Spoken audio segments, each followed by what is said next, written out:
ओम शांति। ऊंच पद पाना है तो ये दो बातें मुख्य हैं।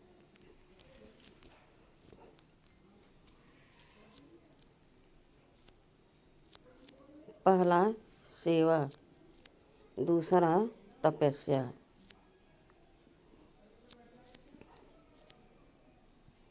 जब हमारे अंदर सेवा भाव जग जाता है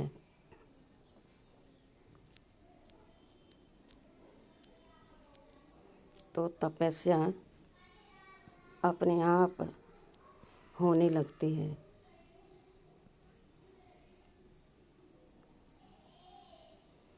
क्योंकि तब हम सेवा के क्षेत्र में आगे बढ़ने में उमंग उत्साह से भरे रहते हैं। बहुत आनंद आता है।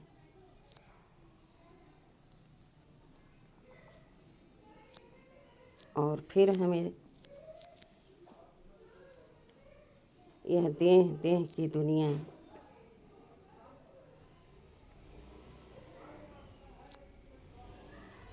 सब एकदम व्यर्थ लगने लगता है।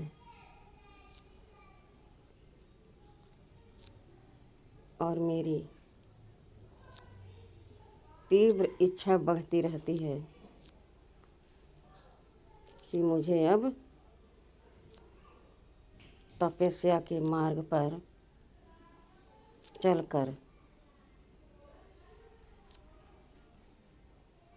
तपस्वी मूर्त बनना है।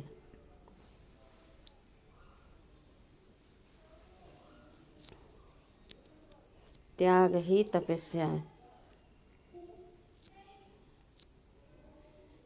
जब हमने हद की इच्छाओं का त्याग कर दिया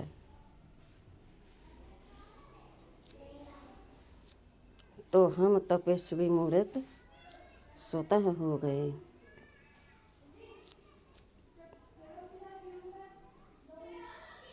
लेकिन इतने जल्दी, इतना सहज रीति से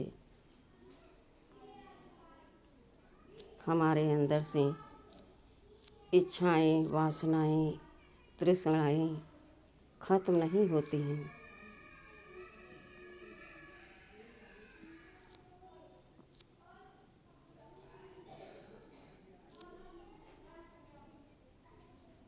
इसलिए हमें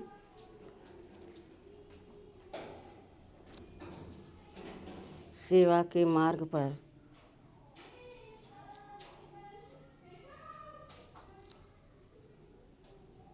चलने का उमंग उत्साह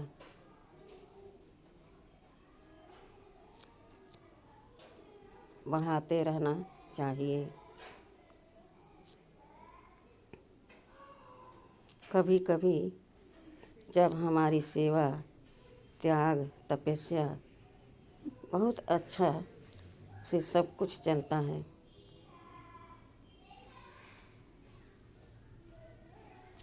हमारे अंदर बहुत सी कामनाएं भी जागृत होने लगती हैं। इच्छाएं भी उभर कर सामने आने लगती हैं।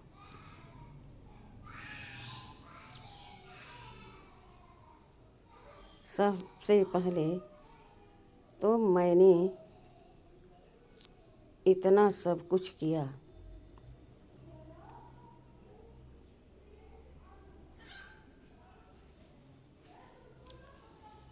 और सबके सामने हमारा सम्मान नहीं होता।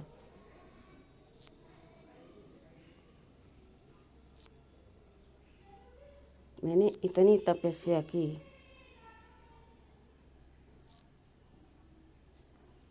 मेरी तपस्या का फल किसी को दिखाई नहीं देता। मुझे सम्मान मिलना चाहिए, अधिकार मिलना चाहिए।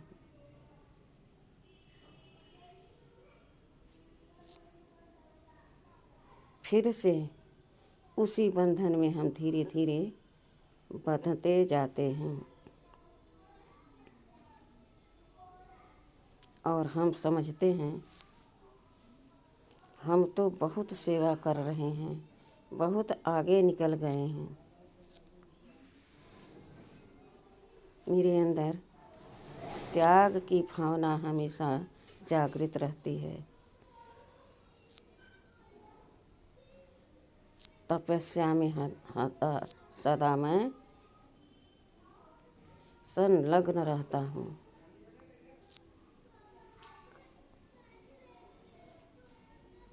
फिर भी मेरी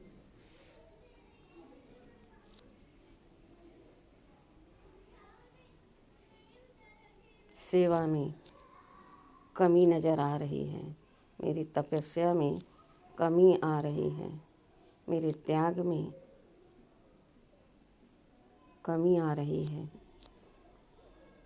ऐसा हमको चेक करना चाहिए। आगे बढ़ते बढ़ते हम ऐसा न धीरे धीरे करके फिर उसी जगह पर आ जाएं। छोड़ो, मैंने बहुत सेवा की, बहुत त्याग किया, बहुत तपस्या की,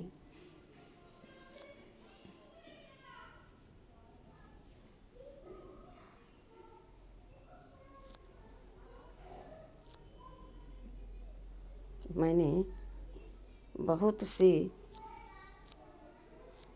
पहनाव ओढ़ाव, खान पान, बोल चाल बदल चुके। मेरे में बहुत परिवर्तन आ गया, लेकिन कहीं पर मेरा सम्मान नहीं होता। यह इच्छाएं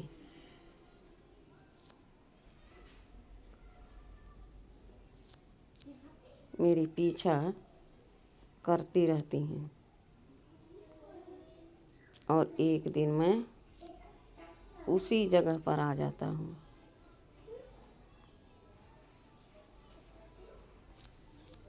बाबा कहते, बच्चे, सबसे पहले तुम्हें स्वयं पर राज करना है। स्वयं राज अधिकारी सो विश्व राज अधिकारी बन सकता है।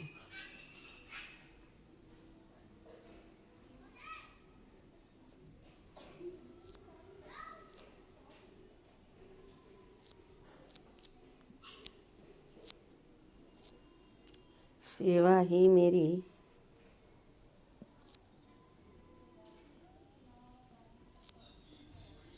दिनचर्या का कार्य है। त्याग ही मेरा जीवन का संपूर्ण सम्मान है। तपस्या ही हमें फलीभूत बना देगी। इसलिए हमें मान शान की इच्छा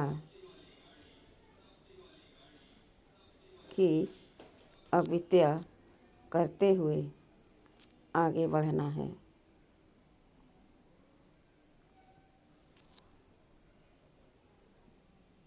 कभी कभी कोई ज़्यादा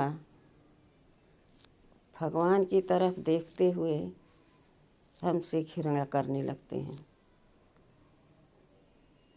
अरे, ये तो जब देखो तब योग में जा रहे हैं, मुरली सुनने जा रहे हैं, भट्ठी में जा रहे हैं, मधुबन में जा रहे हैं, इनको कभी फुर्सत नहीं रहती। इस तरह से कहते हैं तो मन में भी थोड़ा सा संशय आ जाता है। क्या कहते हैं मन हमारा? बात तो सही है। जब से हमने इस ज्ञान में चलना शुरू किया तब से मुझे फुर्सत ही नहीं रहती किसी से मिलने की, बात करने की।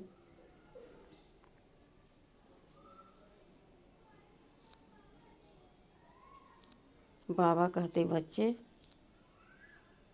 जब मिल गया भगवान तो फिर और किससे बात करने की तुम्हें पड़ी रहती है?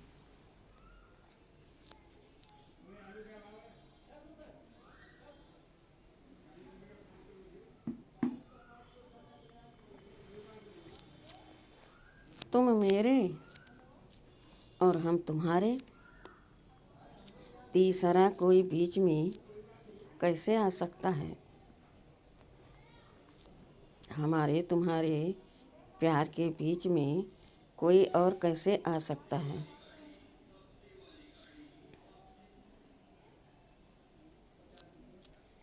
मैं तुम्हें 21 जन्मों का राज भाग दे रहा हूँ। इतना सुंदर तुम्हें हम रोज ज्ञान मुरली सुनाते हैं। आप समान बनाने की तुम्हें हम मेहनत करते हैं। रोज युग से भट्ठी में तपा कर तुम्हें पेवर सोना बनाते हैं। ज्ञान स्नान से तुम्हें साफ कर लक्ष्य सौंप से तुम्हें नहलाकर 63 जन्म पर जो तुम्हारे आत्मा पर मैल चढ़ी है उसको साफ करते हैं। भक्ति में कहते हैं ना, भगवान ने मूत पलीती कपड़ धोए। मैं वही कर रहा हूँ, यह बात इस समय का ही है।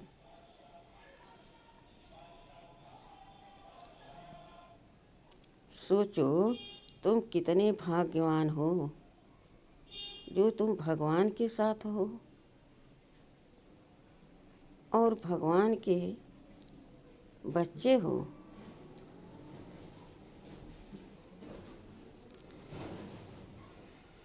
तो तुम्हें और क्या चाहिए।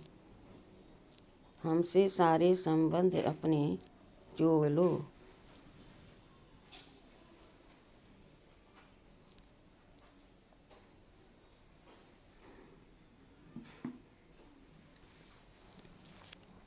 तो सारे झमेले छूट जाएंगे।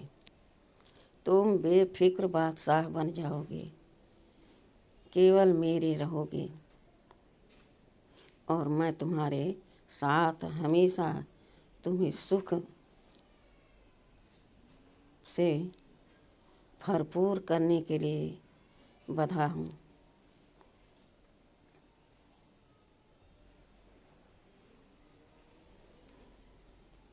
तो हमको बिना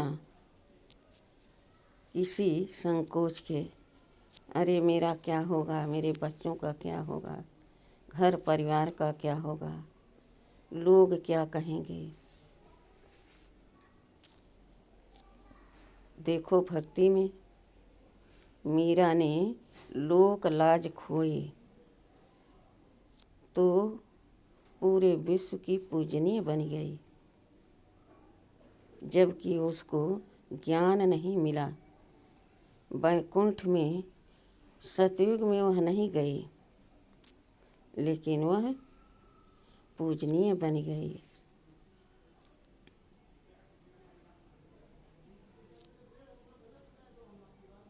भला बताओ, वह तो महलों की रानी थी और जब भगवान में उसका दिल लग गया तो यह सब उसको बेकार लगने लगा। तो उसको कितना तकलीफ मिला। सांप भेजा, विष भेजा, क्या क्या नहीं किया रावण ने, फिर भी उसने अपना इरादा नहीं बदला। जबकि केवल श्री कृष्ण को देखती थी और वह मग्न हो जाती थी। श्री कृष्ण की याद में वह रास करती थी, उनके दिन रात माला जपती थी। और तुम्हें तो मैं स्वयं लेने आया हूँ। तुम्हारे सम्मुख रोज तुम्हें ज्ञान सुनाता हूँ। रात दिन का फर्क है।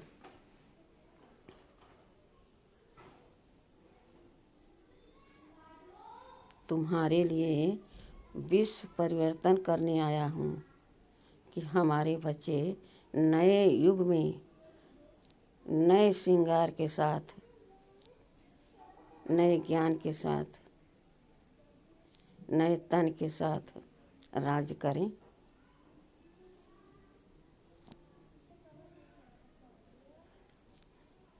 तो तुम इस दुनिया के झमेले को क्यों देखते हो?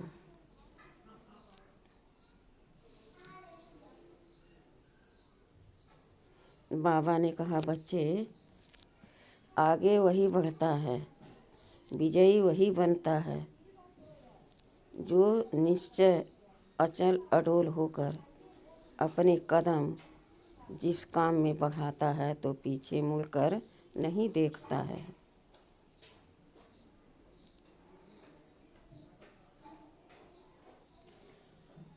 तुमको भी वही करना है।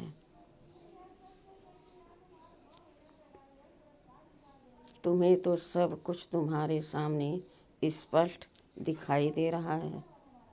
तुम्हारा पिता रोज तुम्हारे सामने हाजिर होकर मुरली सुनाता है।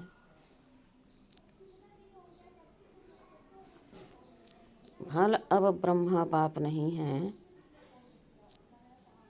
लेकिन मुरली महावाक्य तो शिव भगवान के ही हैं। अब तो मुरलियाँ नहीं छपती हैं ना, पहले की ही मुरली चल रही हैं। सोचो, समय बहुत नज़दीक और बहुत नाजुक आ चुका है।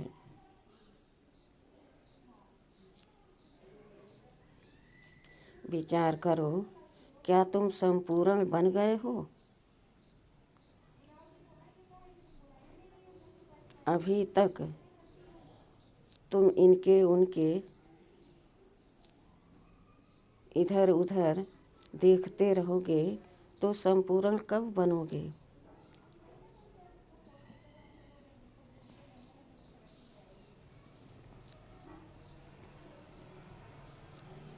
बाबा ने कहा, बच्चे, यह बहुरूपी दुनिया है, तुम्हें हजारों तरह से बहकाने वाली है। सच्चे और अच्छे काम में अगर कोई लगता है तो बहुत बाधाएं आती हैं।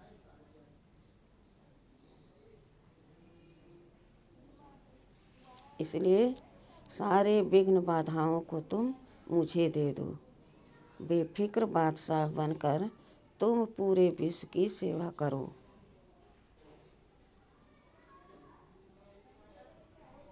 अगर इस ज्ञान को अच्छी रीति समझ गए हो, तुम्हें भले पता होगा कि जो इस यज्ञ में तन मन धन सहित समर्पण होगा और पूरे विश्व की सेवा करेगा तो वह पूरे विश्व के राजपद के अधिकारी बनेगा।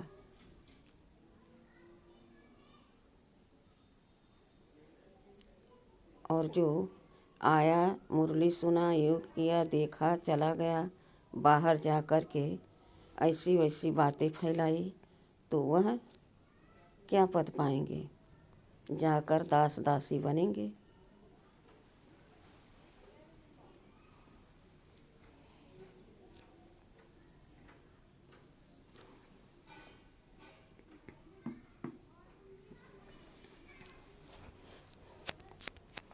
बाबा कहते, बच्चे, तुम हर रोज नया नया प्लान बनाओ। मैं तो तुम्हारे साथ आई हूँ। तुम्हें इसी बात में मूझना नहीं है, लेकिन प्लान बनाओ कि कैसे नए नए तरीके से हम आत्माओं को ज्ञान दें। तुम्हें पीछे मुड़कर नहीं देखना है।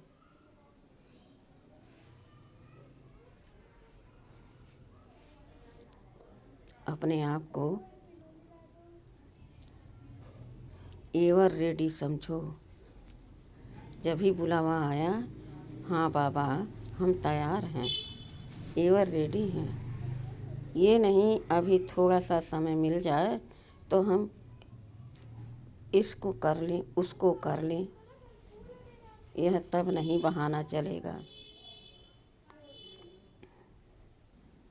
जो करना है अभी करो, अभी नहीं तो कभी नहीं।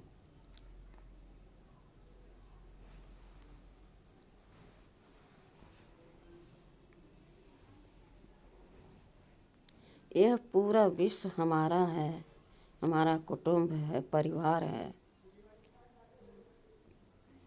तो किस बात में हम मूझते हैं। हद की रिश्तेदारी में क्या रखा है।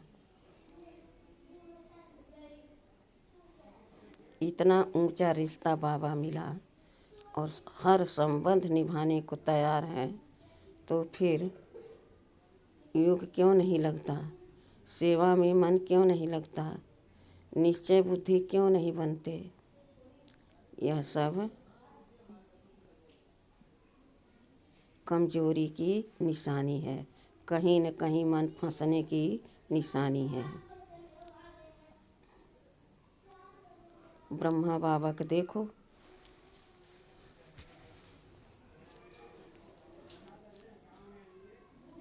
उनसे किसी देहधारी ने नहीं कहा कि तुम सब कुछ त्याग कर ओम शांति का ज्ञान चलाओ।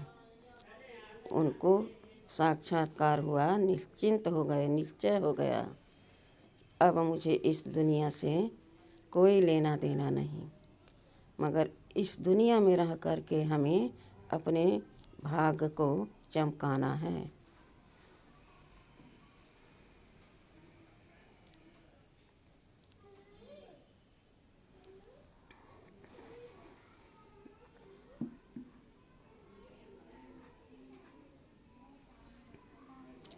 हमें भी बाबा के समान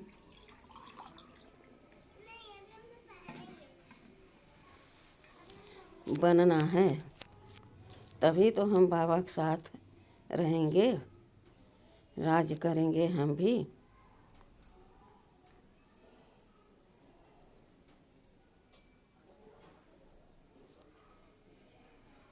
तिरसठ जन्मों से पाप कर्म करते करते आज आत्मा बोझिल हो गई है, उसके अंदर इतनी शक्ति नहीं रह गई है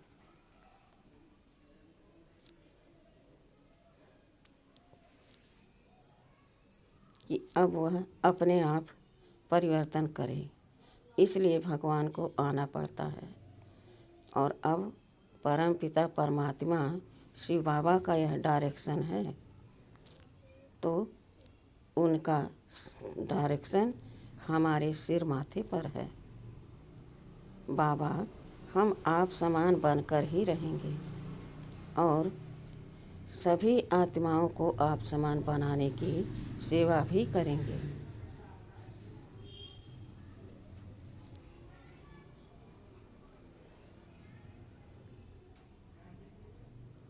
अब हमें पूरे विश्व की आत्माओं को अपनी शुभ भावना, शुभ कामना का सकाश हर समय, हर सांस, हर संकल्प में देते रहना है। इस रीति से जब हम पूरे विश्व की मनसा सेवा करेंगे, तो मेरा मन स्वतः एक तो सेवा में बिजी रहेगा और दूसरा मेरा मन शक्तिशाली बनता जाएगा, दृढ़ निश्चय होता जाएगा और मैं आत्मा पापों से मुक्त होती जाऊंगी, अर्थात पवित्र बनती जाऊंगी। बाबा के हाथ और साथ का यह कमाल है।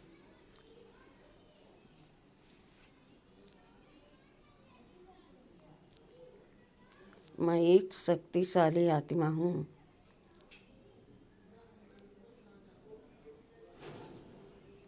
मेरा पिता सर्वशक्तिमान, मैं उनकी संतान मास्टर सर्वशक्तिमान हूँ।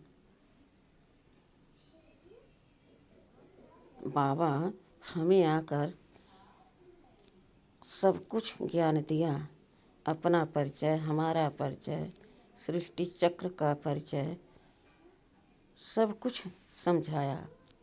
अब हमारा भी यह कर्तव्य है कि हम पूरे विश्व की आत्माओं को शुभ भावना, शुभ कामना का सकाश देते हुए मनसा सेवा करते चलें।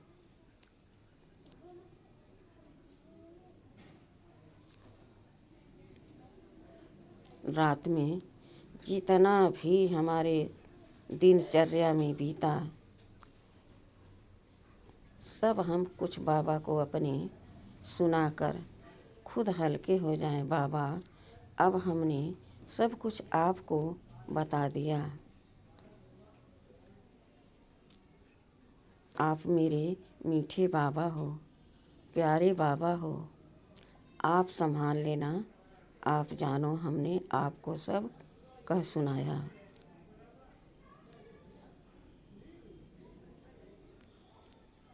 साथ में बाबा से यह भी रिक्वेस्ट करना, बाबा हमें अमृत वेले आप आकर जगा देना, कहीं हम गफलत में सो न जाएं।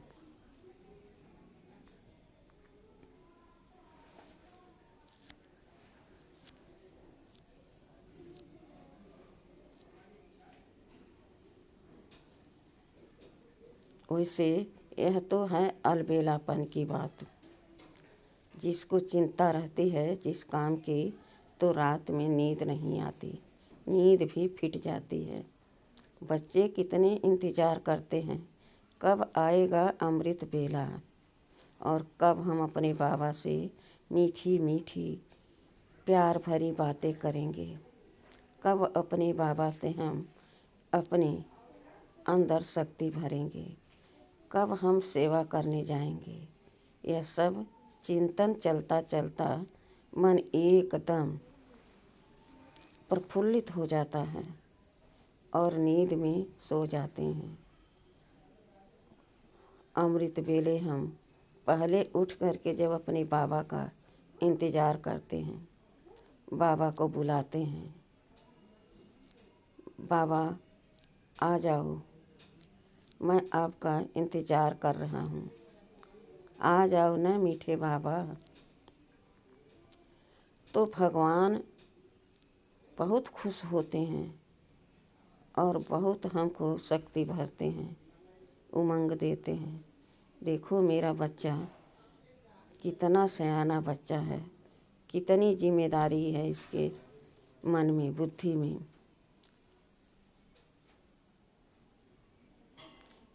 बिना हमारे जागे, बिना हम इसके पास आए, इसको यहाँ देख रहे हैं, मेरा इंतज़ार कर रहा है।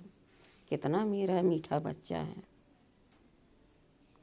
बाबा भी खुश होते हैं और हमको भी बहुत अच्छा लगता है।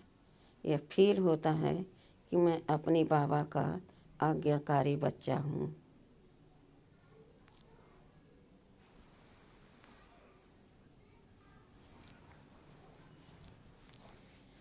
बैठ जाओ ब्रह्म मुहूर्त में। देखो तपस्वी, साधु, सन्यासी सब ब्रह्म मुहूर्त की महिमा करते हैं। क्यों? अमृत वेले में सारी दुनिया सोई रहती है। जितने गलत कार्य करने वाले होते हैं वह भी उस समय सो जाते हैं। प्रकृति हमारी बिल्कुल शांत, शीतलता बरसाती रहती है। सब सोए रहते हैं फों फों कर के, और हम अपने बाबा की याद में मग्न होकर अपने बाबा का आवाहन करते हैं, बाबा आ जाओ।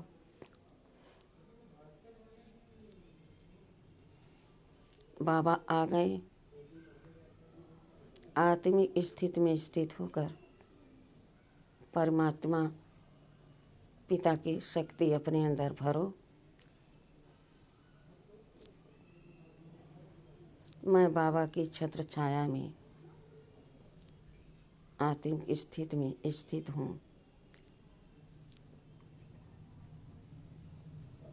मेरे बाबा की सर्व शक्तियों की किरणें मेरे ऊपर पड़ रही हैं।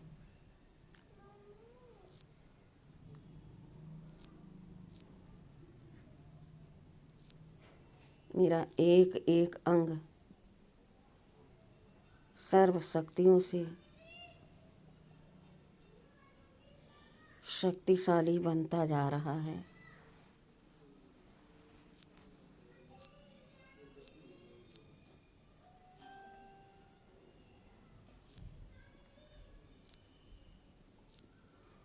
बाबा हमें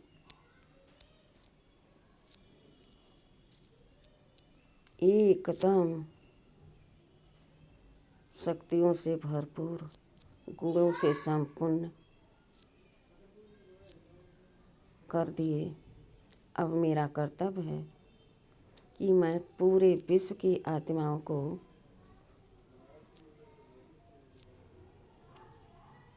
शुभकामना और शुभ भावना का सकाश देते हुए बाबा की सर्व शक्तियों की किरण को मैं पूरे विश्व में दे रही हूँ। सारे विश्व की आत्माएं महसूस कर रही हैं, कोई शक्ति है जो मुझे अपनी तरफ खींच रही है।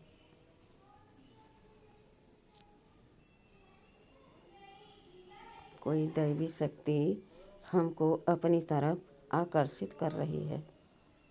ऐसा विश्व की आत्माओं को महसूस हो रहा है।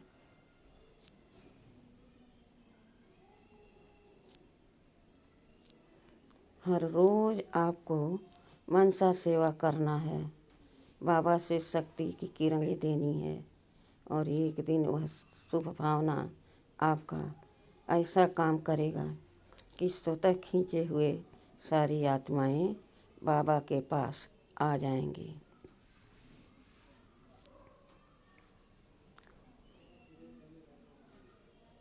अंत में तो सबको बाबा के पास ही आना है। जाएंगे कहाँ? एक ही हड्डी है, ठिकाना सबका केवल मेरा बाबा है, मेरे बाबा का घर है।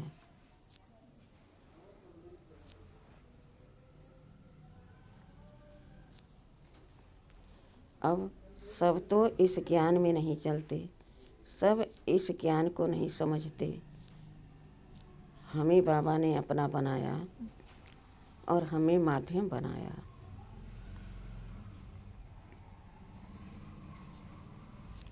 तो मेरा कर्तव्य है कि मैं इस धरती को, विश्व की आत्माओं को पावन बनाकर स्वयं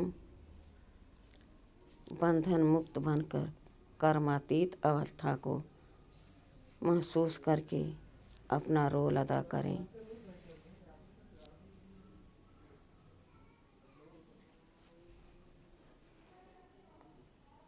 समय पर एवर रेडी रहें।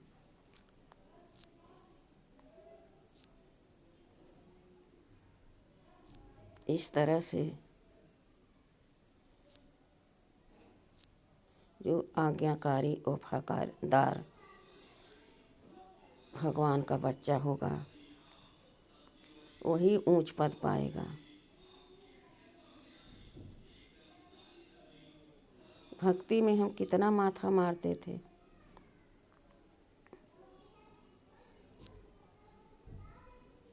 मेरे दुख हरो प्रभु, मुझे थोड़ा सुख दो प्रभु,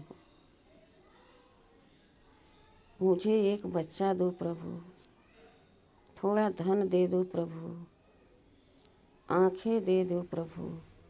क्या क्या नहीं मांगते थे। तो भगवान भी भावना का भाड़ा दे देते थे।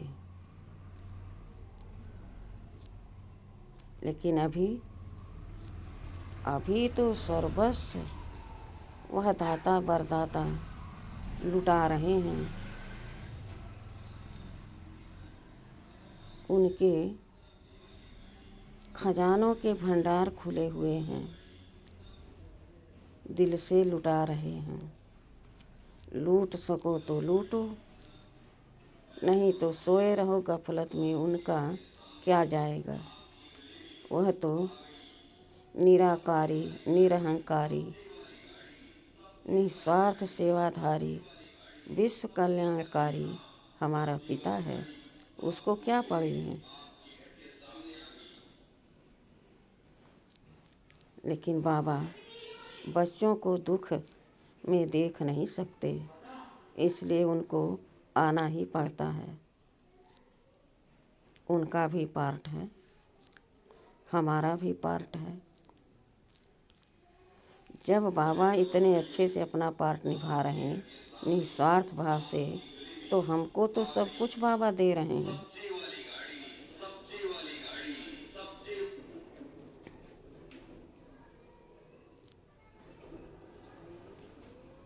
तो हमको कितनी फकुर होना चाहिए। सबसे यह निवेदन करना चाहिए हर एक आत्मा से, चलो जल्दी संपूर्ण बनो, सतयुग आ रहा है, घर चलना है। ऐसा कहने से, ऐसा सोचने से स्वतः वह कार्य हो जाएगा, पता भी नहीं चलेगा। यह मेरे मीठे प्यारे बाबा का आशीर्वाद है, वरदान है।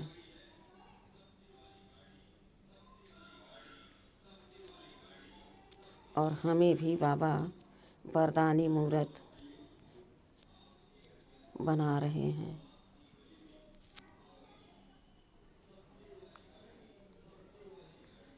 मीठे मीठे प्यारे बाबा, कितने उदारचित हो, कितने रहम दिल हो, कितने निरहंकारी हो कि बच्चे रोज रोज समझाने से भी अमल में नहीं ला पाते कि भगवान स्वयं क्या कह रहे हैं।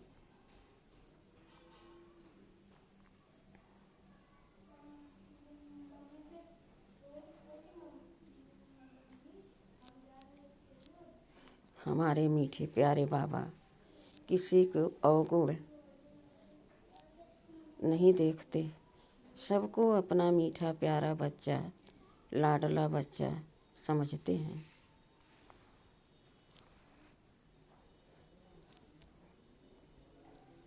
बच्चे भी समझते हैं, ऐसा नहीं कि सारे बच्चे ऐसे हैं।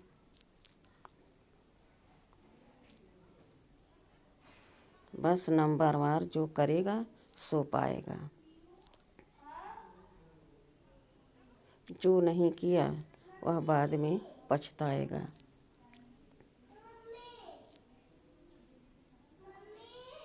कहा गया है, अब पछताए होत क्या, जब चिड़िया चुन गई खेत।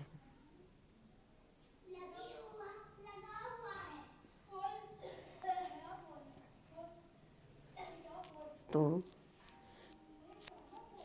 हमारे सभी भाई बहनों से हमारा यह निवेदन है, जो गफलत में हैं, जो अलबेलेपन में हैं, जाते हैं मुरली सुनते हैं, योग करते हैं, सेवा भी कर लेते कभी कभी, तो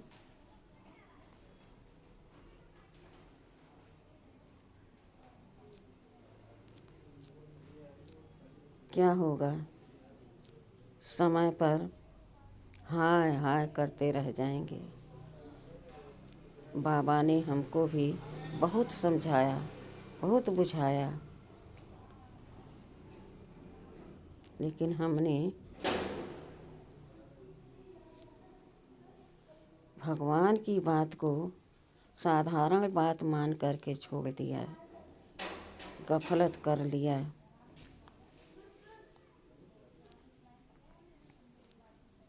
बिना साक्षात्कार के तो कोई जा नहीं सकता, दंड मिल नहीं सकता। इसलिए सोच समझ के अपना जीवन संभालो। अभी संभल गया तो आगे भी संभला हुआ रहेगा। अच्छा, ओम शांति।